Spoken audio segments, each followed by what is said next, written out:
दीड वर्ष म्हणजे हा सगळे जण दीड वर्ष सोबत ठेवायचं ते हमेशा एक फाईल होईल नंतर त्या प्रत्येक आपल्याला एकूण बायोलॉजीला किती धडे आहेत तुम्ही बघा किती धडे आहेत मला माहिती आहेत का 17 असते 18 आहेत ना त्याचा तुम्ही बघला हे आपलं पुस्तक आहे त्याचा पहिलं पान ओके इथून सुरुवात करणं बायोलॉजी पासून लक्ष सिंपली मराठीमधून सांगा इंग्लिश आणि हिंदी आपला बायोलॉजी बायो म्हणजे जीवन बायो म्हणजे काय जीवन ओके लॉजी म्हणजे शिकणे ओके आता याचा शब्द जो आहे आपला आता हे बायोलॉजीचं पुस्तक आहे याच्यावर मी तुम्हाला सांगतो बायो म्हणजे काय जीवन बरं आपण जिवंत आहोत प्लांट जिवंत आहेत मायक्रो ऑर्गॅनिझम जिवंत आहेत म्हणजे लिव्हिंग आहे त्याच्यामध्ये किती जण येतात 3 जण येतात किती जण येतात 3 मग ते 3 कोण माहिती आहे त्यामध्ये पहिल्यांदा एक येतात मायक्रो ऑर्गॅनिझम त्याच्यानंतर कोण येतात प्लांट्स आणि नंतर ॲनिमल्स म्हणजे तुम्हाला जर विचारलं की सांगा बरं लिव्हिंग ऑर्गॅनिझम मध्ये कोण कोण येते तर तुम्ही 3 नावं घ्यायचे ओके लिव्हिंग ऑर्गॅनिझम मध्ये 3 येतात मायक्रो ऑर्गॅनिझम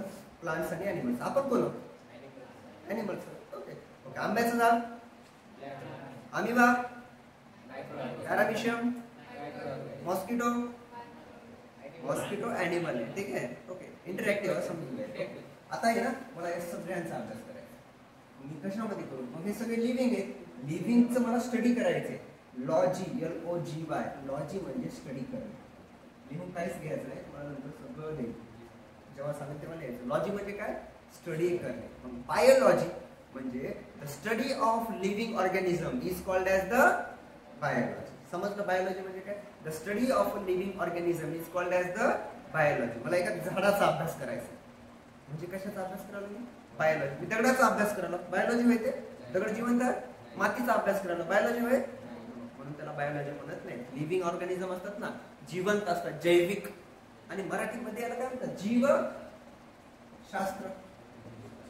जीवांचा अभ्यास करणारं शास्त्र म्हणजेच कोणतं जीवशास्त्र 12वीचा खूप भारी सिलेबस आहे बरं आता सांगतोय आणि लई टेन्शन घेऊन अभ्यास करायचा नाही सगळ्या गोष्टी तुम्हाला इथून समजून जातील आता इथे एक हे आहे ब्रेन सगळ्यांकडे आहे ना आविष्कारकडे नाही का बरं हे आहे ब्रेन असं ब्रेन म्हणजे जिवंत लिव्हिंग ऑर्गॅनिझम मध्ये आहे प्लांट मध्ये असते का ब्रेन ॲनिमल्स मध्ये असते का असते ठीक आहे तर त्या ब्रेनचा अभ्यास करते आपण बायोलॉजी मध्ये हे सगळी नर्वस सिस्टीम आहे ठीक आहे त्यासोबत त्याचे बोन सिस्टीम दिले तुम्हाला स्केलेटल सिस्टीम आहे त्यासोबत त्याचा हार्ट आहे हे लिव्हर आहे सगळ्या गोष्टी तुम्हाला इथे दिलेल्या आहेत म्हणजे या पुस्तकामध्ये या गोष्टी आहेत ओके फिजिओलॉजी काय असते काय नाही हे बेसिक पासून सांगतो तुम्हाला इथं जर बघलं छोटंसं रोपट दिसाले त्याचे रूट्स दिसत आहेत ठीक आहे त्याचे स्टेम दिसत आहे फ्लावर दिसाले त्याला बर्ड दिसाले त्याला लीफ आहे म्हणजे याच्यामध्ये तुम्हाला माहिती आहे का याच्यामध्ये झुलॉजी असते बायोलॉजीमध्ये 2 घटक असतात झुलॉजी प्राणीशास्त्र प्राण्यांचा अभ्यास करणारे शास्त्र म्हणजे झुलॉजी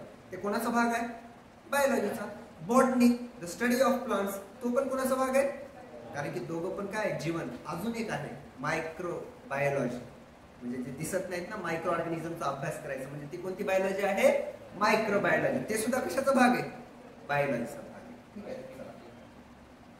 हे त्याच्यानंतर इथं जर तुम्ही बघूया हा एक एक्सपेरिमेंट होता तुम्हाला 10वीला इव्हॉल्युशन मध्ये युरे मिलर एक्सपेरिमेंट तो आहे आपल्याला बघायचं इव्हॉल्युशन माहिती आहे ना उत्क्रांती म्हणतो आपण माकडापासून बनत गेला एका युनिसेलुलर ऑर्गॅनिझम पासून माणूस कसा तयार झाला किंवा हे सृष्टी कशी तयार झाली सगळ्या गोष्टी हे म्हणजे आपलं इव्हॉल्युशन याचाच भाग आहे ठीक आहे हे काय त्या ठिकाणी DNA मॉलिक्यूल किंवा युरेनियम बायोटेक्नॉलॉजीचा पार्ट आहे आपण पुढे बघूया इथं जर बघूया एक हनी बी आहे की काय हनी बी विषयी सुद्धा आपल्याला पुढे शिकायचं आहे ते मी तुम्हाला फक्त पेजेस दाखवतात आणि हनी बीचं कल्चर आहे ते त्यांना कसं पालन केलं जातं मध कसं गोळा केलं जातं काय हे तुमच्या पहिल्या पुस्तकाचं पेजेस आहे आणि छोटे छोटे बॉन्ड्स आहेत हे काय असतील सांगा बरं मायक्रो ऑर्गॅनिझम डन हे तुमचं पहिलं पेज बऱ्याच गोष्टी सांगून चालल्या आणि इथं हे बघा बहीण भाऊ अभ्यास करायचा तसं तुम्ही बी अभ्यास करायचा भाऊ नाही तर बहीण अभ्यास करायचा त्याच्यानंतर आता पुढे आपल्याला बघायचं म्हणजे त्याच्यामध्ये आहे तरी काय काय त्यामधला पहिला जो पॉईंट आहे तो म्हणजे आता इथूनच 11वीचा सिलेबस झाला आहे तुम्हाला ठीक आहे शिकला थोडंफार जर आला डाऊट तर मी आहेच सांगायला सोबत 12वी करत करत 11वी रीड करायचं जर टाइम भेटला तर आपण ते पण घेत जाऊ आता इथला पहिला जो पॉईंट आहे युनिट नंबर 1 रिप्रोडक्शन त्याला पुनर्निर्माण आपण म्हणू शकतो, पुनर्निर्मिती.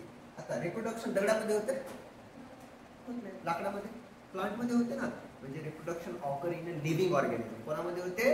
लिव्हिंग ऑर्गॅनिझम, सजीव प्राण्यामध्ये रिप्रोडक्शन होते. जर तुम्हाला विचारलं सजीवांचे वैशिष्ट्य सांगा, give me the characteristics of the living organism, तर सांगता येतील का कोणाला? काय काय सजीवांचे कॅरेक्टरिस्टिक्स सांगता येतील का? सजीव रिप्रोडक्शन करतो. ओके, इंग्लिश मध्ये सांगता येईल? सांगता येईल कोणाला? लिव्हिंग ऑर्गॅनिझमचे कॅरेक्टरिस्टिक्स कोणी बोलत? मी एकटाच बोललो तर मग अवघड आहे. चला एक एक शब्द सांगा, तुम्हाला जो शब्द येतो तो सांगायचा. ओके, पहिला मुवमेंट, अजून ओके रिप्रोडक्शन, अजून ग्रोथ, व्हेरी गुड, अजून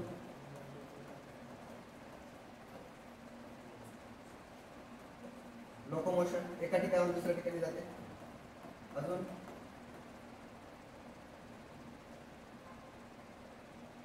या गोष्टी आहेत ना, ह्या गोष्टी ज्याच्यात आढळतात तो म्हणजे काय? Living organism. पण तुम्हाला जर विचारलं व्हॉट इज द प्रिमिटिव्ह आणि सगळ्यात महत्वाचं कॅरेक्टर कोणतं आहे ज्याच्यानुसार तुम्ही लिव्हिंग ऑर्गॅनिझम ओळखताय, तर ते असणार आहे रिप्रोडक्शन. रिप्रोडक्शन जर तो घटक करत असेल तर समजायचं की तो कोणता असणार आहे? लिव्हिंग आहे. बरं, रिप्रोडक्शन काय एवढंच शब्द नाही छोटासा, याच्यामध्ये डिफरंट टाइप्स ऑफ रिप्रोडक्शन असतात. There are primary 2 types of reproduction. किती? 2. एक सेक्शुअल रिप्रोडक्शन, एक असेक्शुअल रिप्रोडक्शन. आणि असेक्शुअल रिप्रोडक्शन मध्ये अजून एक रिप्रोडक्शन असते, त्याला व्हेजिटेटिव्ह प्रोपॅगेशन. बरं, रिप्रोडक्शन म्हणजे काय? एखादा नवीन जीव निर्माण करणं जो त्याच्या पॅरेंट्स सारखा आहे. मला ना फुलाचं झाड तयार करायचं, मला गुलाबाचं झाड तयार करायचं, म्हणून मी गुलाबाची कांडी घेतली आणि त्याला रोप लावलं. एक 8-10 दिवसांना बघतो तर त्याच्यापासून एक नवीन झाड तयार झालं. म्हणजे हे त्याच्या पॅरेंट्स सारखं दिसाले ना, झालं ना, म्हणजे ह्याला म्हणायचं रिप्रोडक्शन, त्याला म्हणायचं पुनर्निर्माण. समजालं? ठीक आहे. अजून काय काय बघायचं आपल्याला? बघा, मी टॉपिकला अजून सुरू केलं नाही, फक्त इंट्रोडक्शन झालं तुम्हाला, बऱ्याच गोष्टी आहेत. आता याच्यामध्ये आपल्याला बऱ्याच गोष्टी बघायच्या की बाबा सेक्शुअल रिप्रोडक्शन काय असते, असेक्शुअल रिप्रोडक्शन काय असते. ठीक आहे, बऱ्याच गोष्टी तुम्हाला 10वीपर्यंत झाल्या. जर येत नसतील तर काही टेन्शन घ्यायचं नाही. बेसिक पासून सांगतो तुम्हाला.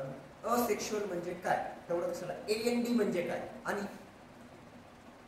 इफ म्हणजे काय, जर इथपासून सांगतो. ABCD येत नसतं तर ABCD, A to Z सदीश अल्फाबेट असतात, इथपासून सांगतो. फक्त एक काम करायचं, अभ्यास करायचा आणि विजय इन्स्टिट्यूटच्या सोबत राहायचं. मी खरं सांगलं, जर अभ्यास करायचा असेल जेवढे स्टुडंट आहेत त्यांनी सगळ्यांना अजून पुढे कलेक्ट होतात. पण आपल्याला 1 तारीख आहे, आज तुम्ही डिसाईड करायचं की तुम्हाला काय करायचं, अभ्यास करायचा. आपल्याला पुढचं वर्ष वाया घालायचं नाही. या 1 वर्षात एवढा अभ्यास हो आपला, CET पण निघाव, नीट पण निघाव. म्हणजे बायोची सध्या घटना चालली, मी शिकवल्यानंतर 100% सोपं जाणार. ओके, दगडाला जर बसवल्या त्याला समजणार नाही, कारण की ते नॉन लिव्हिंग आहे. आपण आताच बघलं ना, ते रिप्रोडक्शनच करू शकणार. ते लिव्हिंग आहे का? नाही, त्याला समजणार नाही. पण तुम्ही दगड आहात का? नाही, तुम्ही रिप्रोडक्शन करू शकता. त्याच्यामुळे तुम्ही लिव्हिंग आहात, लक्षात ठेवायचं. म्हणून मला समजणार आहे. आता मी टॉपिकला ओळखतो, पण त्याच्या अगोदर तुम्हाला काही युनिट सांगतो. पहिल्या युनिटचं नाव सांगा लवकर. रिप्रोडक्शन. चला, दुसऱ्या युनिटचं नाव घ्या, जेनेटिक्स अँड द इव्हॉल्युशन. तिसरं युनिट कोणतं आहे? फिजिओलॉजी. माझं फेवरेट युनिट आहे फिजिओलॉजी. मस्तपैकी डायजेशन कसं होते ह्याच्यामधले घटक आहेत. ठीक आहे. त्याच्यानंतर आहे that is the applied biology. Okay, बायोलॉजीचा वापर कशा पद्धतीने केला जातो. त्याच्यानंतर आहे इकॉलॉजी आणि इन्व्हायरमेंट. माझं सिंपल क्वेश्चन, किती युनिट आहेत एकूण? 5 युनिट आहेत. म्हणजे आपल्याकडे भरपूर दिवस आहेत. 2 महिन्यामध्ये जरी 1 युनिट झालं तर 5 दोन्ही आरामात सिलेबस होते. काय गडबड आहे आपल्याला? काहीच नाही. ठीक आहे. आता मी काय करणार आहे, शब्द पण डेली देणार आहे, 5-5, 10 जे आहेत ते, आणि इथं समजून सांगणार आहे, म्हणजे तुम्हाला समजून जाईल. ओके, आता पहिला जो चॅप्टर आहे, एकदा मी चॅप्टरचे नावं तुम्हाला वाचून दाखवतो. काय गडबड तर नाही आपल्याला. त्यातलं पहिलं आहे reproduction in a lower and higher plants. पहिला रिप्रोडक्शन इन अ लोअर आणि दुसरं कोणते? प्लांट्स मध्ये. दुसरा तसाच आहे, फक्त प्लांटच्या जागी काय आहे? Animal. Reproduction in a lower and higher animal. दोन्ही धडे को रिलेट आहेत. बरं, आपल्याला समजून जाईल की प्लांट मध्ये कशा पद्धतीने रिप्रोडक्शन होते आणि ॲनिमल मध्ये. तिसरा धडा आहे इनहेरिटन्स अँड व्हेरिएशन. चौथा मॉलिक्युलर बेसिस ऑफ इनहेरिटन्स. 5वा origin and evolution of life. 6वा प्लांट वॉटर रिलेशन. 7वा प्लांटची ग्रोथ आणि त्याचं मिनरल न्यूट्रिशन. 8वा रेस्पिरेशन आणि सर्क्युलेशन. 9वा कंट्रोल अँड कोऑर्डिनेशन. 10वा ह्युमन हेल्थ अँड डिसीज. 11वा एन्हान्समेंट ऑफ फूड प्रोडक्शन. 12वा बायोटेक्नॉलॉजी, 13वा ऑर्गॅनिझम्स अँड पॉप्युलेशन, 14वा इकोसिस्टम अँड एनर्जी फ्लो आणि 15वा शेवटचा धडा तो biodiversity, conservation and the environmental issue. आता मी शिकवणार कसं आहे सांगू, पहिल्या धड्यापासून शेवटपर्यंत कुठंच कुठे मारायची नाही, प्रत्येक पॉईंट. आणि तुम्हाला जे नोट्स दिला नाही त्या नोट्सचं एक वैशिष्ट्य कसे तुम्हाला शिक्षक काय शिकवायला हे कळतं. आता हे मी जर शिकवता दुसऱ्या पॉईंटला गेले, तुम्ही काय म्हणता सर हा पॉईंट राहिला, म्हणजे हे आपले कॉन्स्टिट्यूशन आहे, संविधान आपलं बायोलॉजीचं, की सर एवढं मला शिकवून घ्या, फी घ्यायला ना एवढं शिकवायचं. हे असंच तुम्हाला फिजिक्सचं भेटणार. आलं लक्षात? कारण फिजिक्स माझ्याकडे फिजिक्स आणि बायोलॉजी व्यवस्थितपणे करून घे ना. केमिस्ट्रीचं बघूयात, म्हणजे आय विल ट्राय, सरांना बोलून मला ते करावं लागेल, कारण की काम करणारा मीच आहे, मलाच करावं लागते. बघूया, करू मग टॉपिकला सुरू. आर इंटरेस्टेड कशात शिकण्यात? त्यातला पहिला आहे त्याला आपला reproduction in a lower and काय पुढे हायर ॲनिमल. असं का नाव दिलं असं कोणी सांगा मला? काय गरज आहे त्यांना लोअर अँड हायर प्लांट्स म्हणायची? अरे प्लांट्सचे पण प्रकार असतात ना, काही एकदम साधे साधे असतात म्हणून त्यांना लोअर म्हणले, आणि खूप काही कॉम्प्लेक्स असतात म्हणून त्यांना काय म्हणले हायर म्हणले. आता मला सांगा, अमिबा माहिती आहे? अमिबा प्लांट आहे की ॲनिमल आहे? ह्युमन माहिती आहे? ह्युमन प्लांट आहे की ॲनिमल आहे? फरक काय बघा. अमिबा म्हणजे साधारण माणूस, सिंपल, आणि ह्युमन म्हणजे कॉम्प्लेक्स. तसंच काही प्लांट्स असतात एकदम सिंपल. अलगी, अलगी माहिती आहे? शेवाळ आणि आंब्याचं झाड, फरक आहे की नाही? म्हणून त्यांना जे शेवाळ आहे त्याला म्हणूयात लोअर, आणि आंब्याचं झाड म्हणजे समजा नाही, हा फरक आहे त्यामधला. आता आपल्याला बघायचं रिप्रोडक्शन इन लोअर आणि हायर प्लांट. प्रत्येक पॉईंट तुमच्या पुढे असेल. आता पहिला पॉईंट आहे, तुम्ही कधी विचार केला का आंब्यात किंवा आंब्यामध्ये कोयच का आढळत असत? का असत आंब्यामध्ये कोय? नवीन प्लांट तयार करायसाठी. मग ह्या केळामध्ये का कोय नसते किंवा सीड नसते? बनानामध्ये किंवा द्राक्षामध्ये? म्हणजे त्याचं कारण असं आहे, काही प्लांट्स मधले जे फ्रुट्स त्यांच्यामध्ये टाईप्स असतात. रिप्रोडक्शनचे काय असतात? टाईप. आता ज्यांच्यामध्ये डायरेक्टली सीड तयार होतच नाही त्यांना म्हणायचं पार्थेनोजेनेसिस. आपला ह्या धड्याचा शेवटचा पॉईंट आहे, ठीक आहे. ज्यांच्यामध्ये सीड होते मग त्यांना म्हणायचं फर्टिलायझेशन. त्यांच्यामध्ये काय होते? फर्टिलायझेशन होते. आता पहिल्या पॉईंट पासून आपण जाऊया. इथं म्हणलंय how do plant reproduce without the seed. बरं, शुगर केन माहिती आहे तुम्हाला? ऊसाचं बेन, ऊसाचं बेन, ऊसाचं बेन सीड आहे, पण सीड सारखं काम करते. त्याला पेरलं म्हणजे टाकलं असं माती त्याच्यावर जातो, त्याच्यापासून नवीन काय होते? ऊस तयार, ऊसाचं एक प्लांटलेट तयार होते, मोठं होते, आणि नवीन त्याला हे फुटतात. इंटर कॅलरी मेरिस्टेम येत राहते, तसं ते वाढत जाते, त्याच्यापासून एक नवीन होते. मग तसं डबल बेन तयार केलं जातं. समजत नाही? म्हणजे असं नाही की प्रत्येक वेळेस तुम्हाला सीडच भेटेल. सीड नसलं तरी त्या ठिकाणी काय होणार आहे? रिप्रोडक्शन होणार आहे. त्याचे प्रकार पडतात, पण प्रायमरी कशामुळे होते? सीड्स. आता बघा, व्हेजिटेटिव्ह प्रोपॅगेशन. फॉर एक्झाम्पल, मला एखादं गुलाबाचं फुल देतं, तर मला नाही आविष्कारला एखादं गुलाबाचं फुल देतं. ओके, गुलाबाचं फुल आणि आविष्कारला म्हणलं की या फुलापासून झाड तयार करून जातो. आविष्कार सायंटिस्ट. ओके, मग त्याने ते फुल घेतला, त्यावर शेण बिन लावला, कुंडीमध्ये लावला. 15 दिवसांना बघते तर काय झाड आलं, कुंडीच देऊन दिला. बघा आलं म्हणला. मग इथं त्यांनी ज्या व्यक्तीनं फुल दिले त्यांनी सीड दिलं होतं का? काय दिलं? स्टेम दिलं होतं. म्हणजे काही प्लांट्स असतात जे स्टेम पासून सुद्धा ग्रो होतात, त्याला म्हणायचं व्हेजिटेटिव्ह प्रोपॅगेशन. त्याला काय म्हणायचं? Vegetative propagation. म्हणजे रोज मध्ये कोणतं होते? Vegetative propagation. म्हणजे त्याच्या खोडापासून नवीनच प्लांट तयार झाले, म्हणजे तसंच प्लांट नवीन, म्हणून त्याला म्हणायचं व्हेजिटेटिव्ह प्रोपॅगेशन. इथपर्यंत आलं? आता कहाणी सुरू होते रिप्रोडक्शनची. इथून पुढे कहाणी सुरू होणार आहे रिप्रोडक्शन. बघा, reproduction is the production of young one like the parent. भाग करायचं मी काय म्हणतो, रिप्रोडक्शन काय आहे? त्यांच्यासारखाच. प्रोडक्शन म्हणजे तयार करणे, पण कोणासारखा? त्यांच्या पॅरेंट्स सारखा. त्याला म्हणायचं रिप्रोडक्शन. ओके, आता वह्या का म्हणजे नोट्स दिलेल्या काढले, ठीक आहे. त्याच्यामध्ये 1 नंबर टाकायचा, 1 नंबर टाकायचा, आणि स्पेलिंग मिस्टेक नको, त्याच्यामध्ये मिस्टेक नको. असं समजा तुमची फेर नोट होत आहे आणि मी त्याच्यावरच विचारणार आहे तुमचा अभ्यास झाला की नाही, मला त्या शीट करूनच करणार आहे. त्यामध्ये लिहायचं तुम्हाला 1 नंबर, आणि ही स्टेटमेंट लिहायचं इथून ते इथं. रिप्रोडक्शन काय आहे? Is the production of young one like the parent. पहिला पॉइंट 1 नंबर टाकायचा. Reproduction is the production of young ones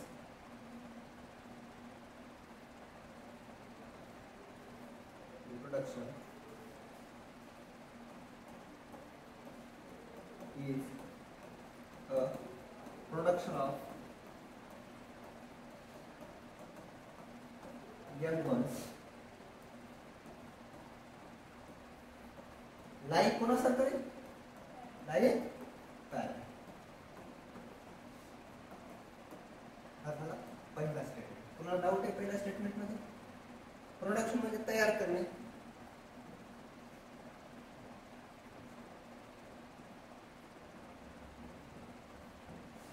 okay reproduction is the production of a young one like a parent पहिलं बरं reproduction महत्वाचं आहे का आहे it is the essential process अतिशय महत्वाची प्रक्रिया आहे दुसरं वाक्य इट इज व्हेरी इसेन्शियल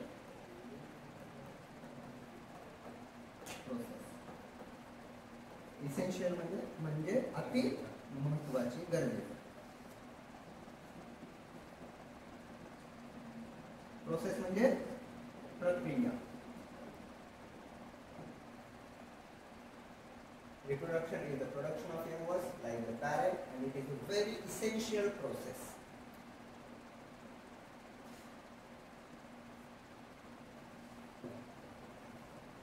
व्यवस्थित आहे मी बरोबर आणि मी नोट्स काढल्यामुळे मला माहिती आहे त्याच्यामध्ये किती जागा होऊ शकते आणि काय नाही बरं मला कधी कधी प्रश्न काय पडतो कमी ओके मला कधी कधी प्रश्न काय पडते इफ द रिप्रोडक्शन जर नसतं तर काय झालं असतं जर रिप्रोडक्शन नवीन जनरेशन तयार झाली नसते ठीक आहे म्हणजे reproduction is necessary for the continuation of the species असं म्हणू शकतो का फॉर एक्झाम्पल आता लक्ष द्या आता इथे आपण की आपले पंजव आहे जर यांच्या टाइमला रिप्रोडक्शनच झालं नसतं तर आपण असतो का त्यांनी असतात का आताच्या घडीला कोणीच नसतं म्हणजे ही जी आपली स्पेसिस आहे ना होमो सेपियन्स ही टिकवण्याचं काम कोण केलंय रिप्रोडक्शन समजाले म्हणजे reproduction is very essential process which is useful for the continuation of the species म्हणून second next statement third it is useful for continuation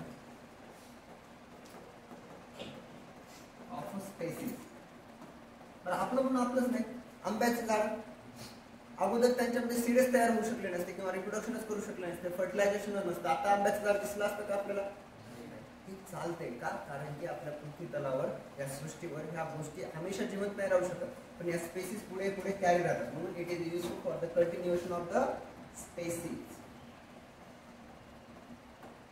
this is the third statement and maintain life on a earth and maintain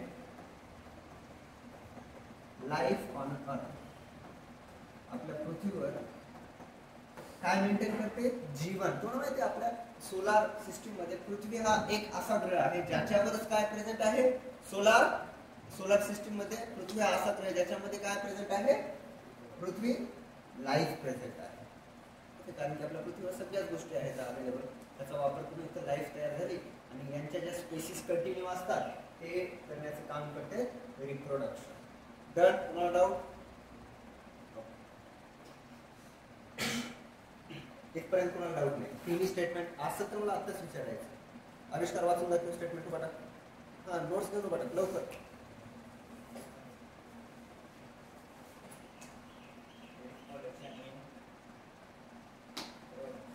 reproduction production of young ones young ones like the parents. It is very essential process. It is useful for continuation of species and maintain maintain life life on on मराठीत समजतं सगळं? बस. आता रिप्रोडक्शनचे काही types आहेत. There are 2 different categories of the types of the reproduction. कुणाला माहिती आहे? 2, sexual reproduction आणि असेक्शुअल रिप्रोडक्शन. किती शिल्लक राहिली जागा? एक पान शिल्लक, अजून एक ओळ शिल्लक आहे ना. त्याच्यामध्ये तुम्ही असं लिहा आणि असं लिहा. Okay. 2 categories, 2 types of reproduction. त्यामधला पहिला आहे तो म्हणजे असेक्शुअल रिप्रोडक्शन. पहिला कोणता आहे? Asexual reproduction. आणि जो दुसरा आहे तो म्हणजे सेक्शुअल रिप्रोडक्शन. तुम्ही व्यवस्थित लिहा बरं का. सेक्शुअल रिप्रोडक्शन हे झालं तुमच्या टॉपिकचं इंट्रोडक्शन. हे काय तुमच्या टॉपिकचं इंट्रोडक्शन. इंट्रोडक्शन पोर्शन मध्ये तुम्हाला ते लिहिता आलंच पाहिजे. There are 2 types. सेक्शुअल मराठीमधून सांगायचं म्हणजे ना, याला अलैंगिक रिप्रोडक्शन म्हणतात. अलैंगिक हे लिहू नका मराठीत, तुम्हाला समजावं. आणि याला लैंगिक. मराठीमधून जस्ट त्यांचं मराठी बॅकग्राऊंड आहे त्यांच्यासाठी.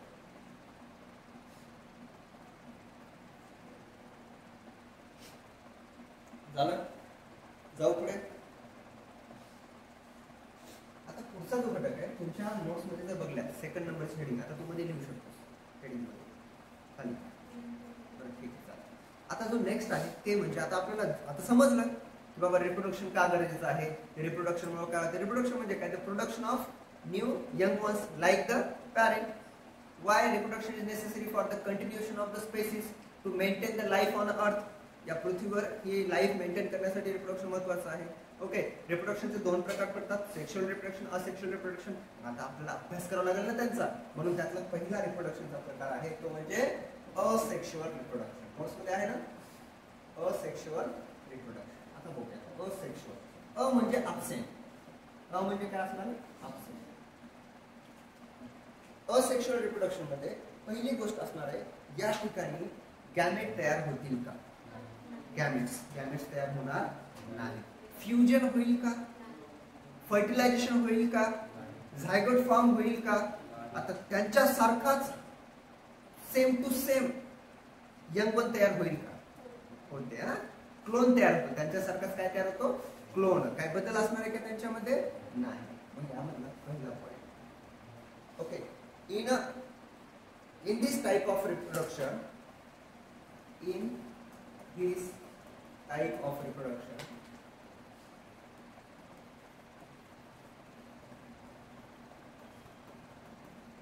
no gametes are formed. कोणी विचारणं चाललंय मला गॅमेट्स काय असतात? No gametes are form. Okay. Gametes म्हणजे काय? They are called as a sex cell. मी सांगतो लिहा. गॅमेट्स म्हणजे काय असतात? सेक्स सेल असतात, ज्यांचा वापर करून काय केला जातो? या ठिकाणी नवीन ऑर्गॅनिझम तयार करण्याची प्रोसेस केली जाते, म्हणजे फर्टिलायझेशन केलं जातं. त्याच्यामध्ये 2 प्रकारचे असतात, एक मेल आणि दुसरा फिमेल. मेलचा कोणता असतो? फिमेल एग असतो. हो ना. सॉरी, फिमेलचा काय असतो? फिमेलची एग असते, ओहम म्हणतात त्याला किंवा ओहा म्हणतात. आणि मेलचे काय असतात? स्पर्म असतात. आता असेक्शुअल रिप्रोडक्शन मध्ये ते तयारच होत नाही. तयार होतात का? नाही. मग ते तयार कुठे होत असतील? पण they are form in a sexual reproduction. पुढच्या पॉइंट मध्ये आहे. आणि बघा, प्लांट मध्ये पण तयार होतात हा, आणि ॲनिमल्स मध्ये पण तयार होतात. आता पहिला धडा आपला कोणता आहे? Reproduction in a lower and higher आणि प्लांट्स. म्हणून आपला आता प्लांट्स शिकायचं आहे. पुढच्या टॉपिक मध्ये जो ॲनिमलचं शिकायचं आहे. ठीक आहे. इतकं आलं लक्षात? उघडा पूर्ण बघा, वाचून जा.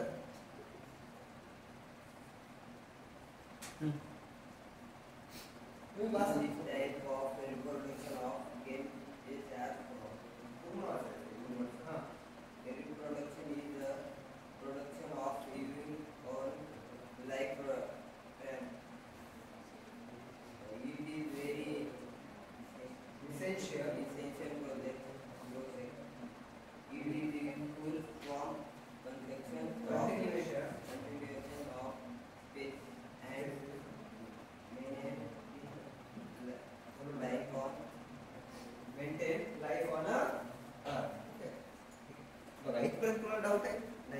गॅमेट तयार होत नाही. मग गॅमेट तयार होत नसेल तर इथे काय होत नाही? No fusion occur. No fusion occur. यांच्यामध्ये फ्युजन होत नाही. म्हणजेच काय? That is no fertilisation. No fertilisation. कोणी सांगा मला फर्टिलायझेशन म्हणजे काय? Fusion of a male and female gamete, that is called as the fertilisation. आता इथे तयारच होत नाही तर फ्युजन होईल का? नाही. म्हणून दुसरी गोष्ट लक्षात ठेवायची, no fusion of a gamete, no fusion of a. आता तिसरा जो घटक असणार आहे तो म्हणजे या ठिकाणी जो आता नवीन ऑर्गॅनिझम तर तयार झालाय, नवीन ऑर्गॅनिझम तयार झाले ना, असेक्शुअल रिप्रोडक्शन मधून नवीन ऑर्गॅनिझम तयार होणारच आहे. असेक्शुअल असू द्या की सेक्शुअल असू द्या. असेक्शुअल मधून जो तयार होतो ना, तर इथे एक शब्द लिहितोय, वाक्य लिहिण्याचं तुम्ही बघा. In this type of reproduction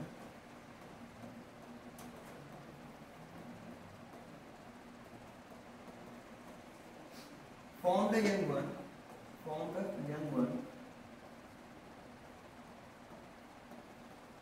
is morphologically and genetically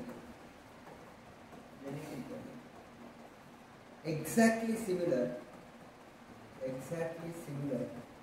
to parent. म्हणजेच काय? म्हणजे काय त्याचा मिनिंग काय? कोण सांगा?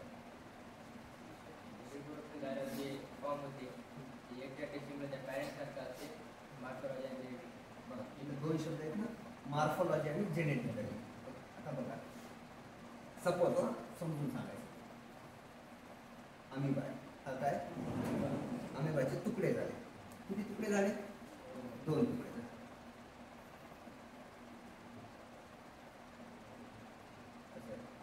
ते पप्पापेक्षा किंवा मम्मीपेक्षा मुलगाच मोठा वाटला, तसं करून आत्ताच तयार झालं उगत कशाला? बरोबर आहे की चुकाले? आता बरोबर आहे. ठीक आहे. आता इथे बघा, 2 हे पप्पा आहेत की मम्मी आहेत सांगता येते? कारण की अरे नसतात ना, कारण की असेक्शुअल रिप्रोडक्शन युनिपॅरेंटल असतात. पॅरेंट 2 नसतात, एकच. म्हणून याला नाव देतो पॅरेंट. ओके. ह्याच्यामध्ये जे जीन्स आहेत ते ह्याच्यामध्ये असतील, ह्याच्यात जे जीन्स आहेत ते ह्याच्यामध्ये असतील, ह्याच्यातले जीन्स आणि ह्याच्यातले जीन्स सारखे असतील. हे दिसायला सारखे असतील. बघा, दिसायला सारखं म्हणजे मॉर्फोलॉजिकली सेम. जीन्स सारखे असतील तर जेनेटिकली सेम. म्हणून मी हे वाक्य आता परत वाचतो. In this type of reproduction from the young one is the morphologically and genetically similar to the parent. आता समजलं? नोट करून घ्या. मॉर्फोलॉजिकली म्हणजे दिसायला, कसं तुम्ही दिसायला? बरं, आपण आहोत मम्मी पप्पा सारखे सेम टू सेम? आपण वेगळे आहोत ना. दिसायला आणि जीन्स मध्ये आपण वेगळे दिसतो. आपण मिक्स मम्मीवर जातो, पप्पावर जातो किंवा आजोबावर, आजीवर. आपलं नाक एकावर जाते, तोंड एकावर जाते. तुझं बोलणं लय दिसायला पप्पा सारखं असं म्हणतात. सगळ्या गोष्टी माहिती आहेत मला. बरोबर आहे. ह्या गोष्टी सेक्शुअल रिप्रोडक्शन मध्ये आढळतात, ना की असेक्शुअल रिप्रोडक्शन मध्ये. असेक्शुअल रिप्रोडक्शन मध्ये सेम टू सेम, जसे पॅरेंट तसा पर्सन, म्हणजे ते येणारा ऑफस्प्रिंग. ओके. म्हणजे मी याला क्लोन्स म्हणू शकतो का? तुम्ही हा शब्द ऐकलाय का? क्लोन्स. ओके. क्लोन्स म्हणजे प्रतिकृती, म्हणजे सेम टू सेम.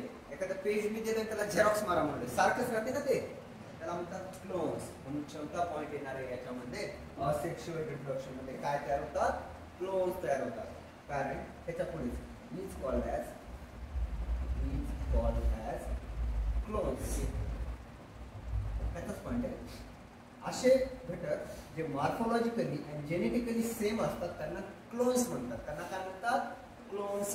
मग क्लोन्स कोणत्या रिप्रोडक्शनच्या टाईपनं तयार होत असते? समजा, कारण की ते मॉर्फोलॉजिकली आणि genetically they are similar, that's why they form a clones. आणि ते काय फॉर्म तयार करतात? क्लोन्स तयार करतात. आहे तुम्हाला डाऊट?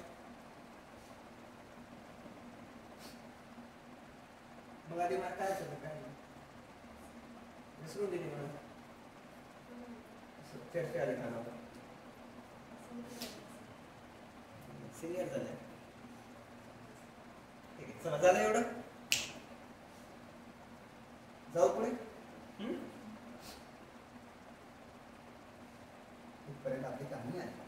आता तुम्हाला ही डायग्राम ड्रॉ करायची. जागा आहे फ्रॅगमेंटेशनच्या मागे जागा असेल नाही बरोबर. एक सेकंड चेक करून मी ठेवलो असं मला. आता तुम्हाला इथे स्पोर फॉर्मेशन दिसणार आहे. स्पोर फॉर्मेशन इथे साईडला ड्रॉ करायचं.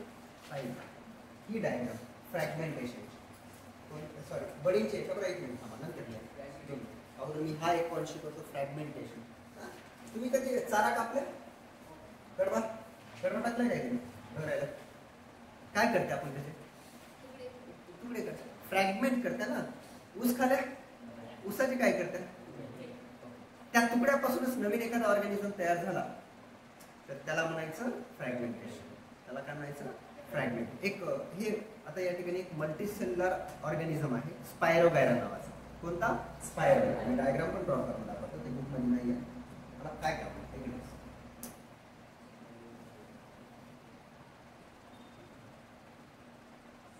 साप नाही आहे तिच्या आपण करणार.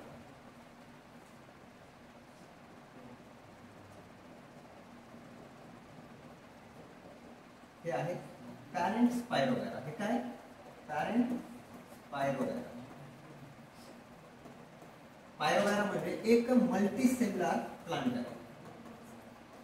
एक मल्टीसेल्युलर म्हणजे अनेक पेशीय मल्टीसेल्युलर प्लांट आहे. याच्यामध्ये रिप्रोडक्शन कसं होते बघा लक्षात. यांच्यामध्ये जे रिप्रोडक्शन होणार आहे ते कसं होतं. आता काही कारणास्तव त्याचे पडले तुकडे.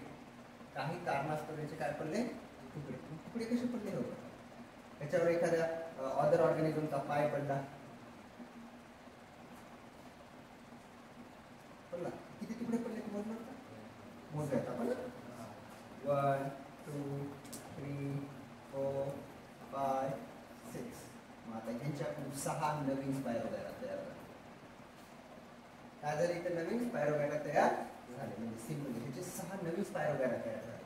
म्हणजे एखादा ऑर्गॅनिझम आहे त्याची बॉडी ब्रेक झाली. ब्रेक झालेल्या पार्ट पासून जर नवीन ऑर्गॅनिझम तयार होत असेल तर त्याला काय म्हणायचं तुकडे पडणे फ्रॅगमेंटेशन करणे. मग आता हे कोणामध्ये होते स्पायरोगायरा. चला हेडिंग टाका त्याच्यामध्ये. हेडिंग आहे ऑलरेडी. त्यातला पहिला पॉईंट आता मी नोट करून ही डायग्राम ड्रॉ करा फास्ट मध्ये. दोन्ही डायग्राम करायचे. हा छोट्याशा जागेमध्ये इथल्या छोट्याशा जागेमध्ये. कारण की आपली जी बॅच आहे तुमचा पेपर बराच लांब आहे. मी जर फास्ट शिकवायला लागलो तर मग आपला सिलेबस तर संपूर्ण जातो. म्हणून मी व्यवस्थित शिकवतो तुम्हाला समजण्यासारखं.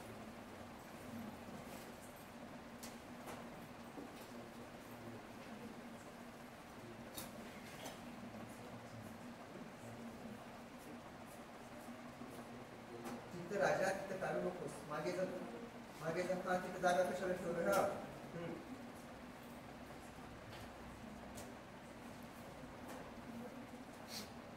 स्पायरोगायरा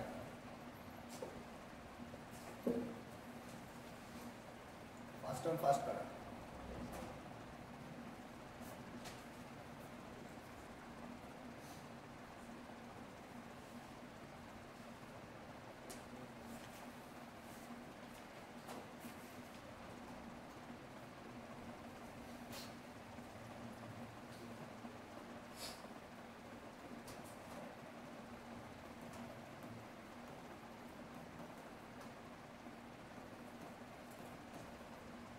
फ्रॅगमेंट्स फॉर्म होणार आहे म्हणजे तुकडे पडणार आहे. सेम ऊसासारखं आपण जसं ऊसाचं बेणं तयार करते ना तुकडे पाडून त्याचे त्या पद्धतीने.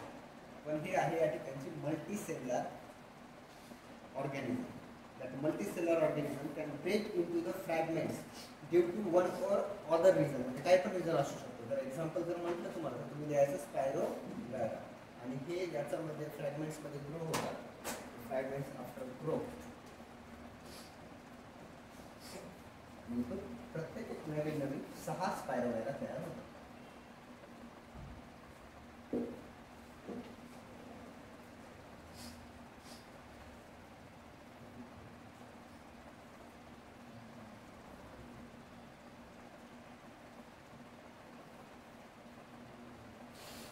बाबा तिथं अजून डायग्राम करायचं अर्ध्यामध्ये काढा म्हणतो.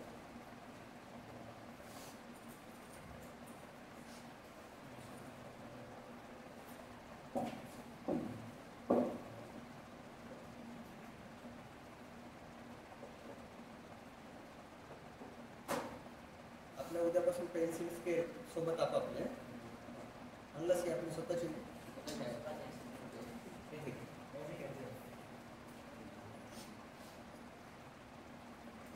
राहू द्या. अजून पॉईंट नोट करतो आणि आपण थांबूया. ठीक आहे. आता पुढचा जो घटक आहे तो म्हणजे आता जो बघलाय तो त्याच्यामध्ये पहिला कोणता घटक आहे?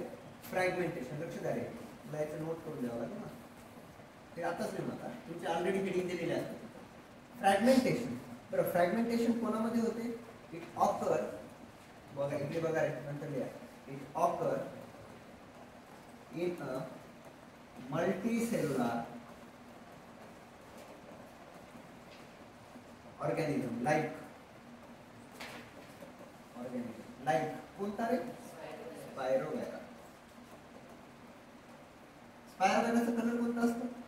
ग्रीन कलर असतो, लक्षात ठेवायचं. आणि स्पायरोगैरामध्ये जे न्यूक्लियस असते ना ते स्पायरल शेप असते, म्हणून त्याचं नाव स्पायरोगैरा पडलं. म्हणजे स्पायरिंग असते ना त्याच्यामुळे त्याला स्पायरोगैरा म्हणतात. स्पायरल शेप असते म्हणून तर मी असं घाललं, असं स्पायरल शेप आहे ना त्याच्यामुळे स्पायरोगैरा त्याचं नाव पडलं. ठीक आहे. आता हे जे पॅरेंट बॉडी आहे, parent body of a spirogyra is broke. Broke म्हणजे काय? तुटणे. Broke into many fragment. अनेक तुकड्यामध्ये, आणि त्याचे काय पडतात? तुकडे पडतात. फ्रॅगमेंट. ती पॅरेंट बॉडी आहे स्पायरोगैराची, त्याचे काय पडतात? तुकडे. Due to any reason. आता कोणाचा पाय पडला असेल, दुसऱ्या एखाद्या ऑर्गॅनिझम मध्ये कट झाला असेल, कशामुळे? Due to any reason. Reason म्हणजे काय? कारण. कोणत्या पण एखाद्या कारणामुळे ते झालं असेल. ठीक आहे. पुढे आता तर तुकडे तर झाले, आता काय करा? म्हणजे झालेले फ्रॅगमेंट असतात ना ते grow, develop into the new spirogyra. Okay. That fragments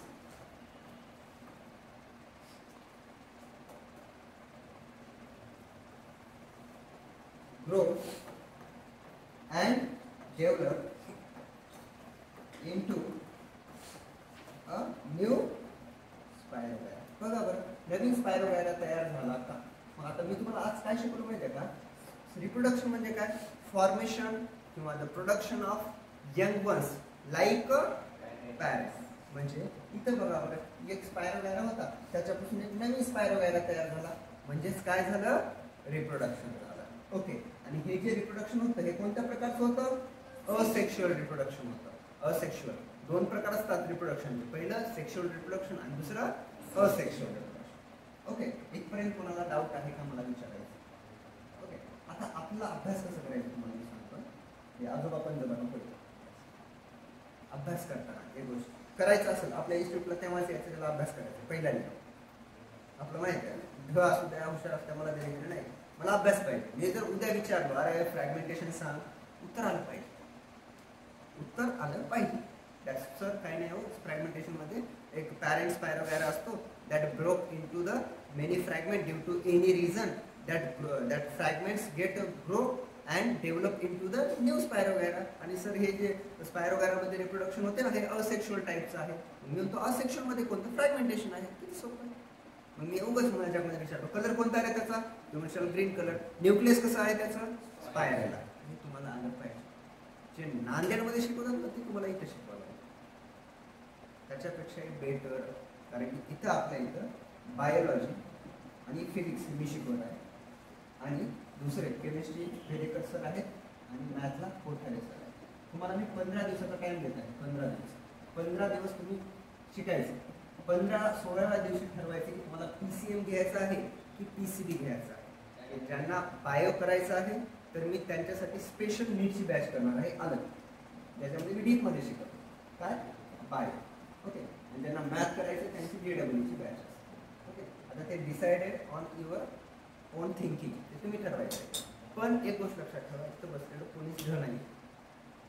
जोपर्यंत तुम्ही अभ्यास करत नाही तोपर्यंत मी सोबत आहे तुमच्या, मी अभ्यास करून घेणार. एवढंच शिकवलंय. त्याच्यावर तुम्हाला एवढं गोष्ट समजलं असेल की सर शिकवलेलं समजतं. मी काय लई एक्स्ट्रा दाखवलो काय? लई बोलायची गरज नाही आपल्याला. बायो कसा आहे सब्जेक्ट माहिती का? बायो म्हणजे काय? सजीव. आपण कोण? सजीव. आता सजीवाला समजणं म्हणलं तर आता ज्याला समज नाही गेलं ते सजीव नसेल. ओके, एवढं सोपं आहे. ठीक आहे, इथेच थांबूया. एक अडचण आहे, 5 मिनिटं अगोदर मी थांबवतो. हो, दाखवतो. त्यासाठीच थांबतोय. कसं आहे, ऑनलाईन मोडमध्ये शिकवताना मी एकटा शिकवतो, पुढचे असं मन लावून बघतात. ऑफलाईन मोडमध्ये कसं आहे, बऱ्याच गोष्टी त्याच्यामध्ये वाढत जातात. इथपर्यंत. आता याच्यानंतर मी पॉईंट नाही शिकवणार, तो उद्या शिकवणार. पण एक अट आहे, ज्यांची डायग्राम झाली त्यांना मी जेवढं शिकवलं तेवढं इथं थांबून विचारून घेणार आहे. ओके.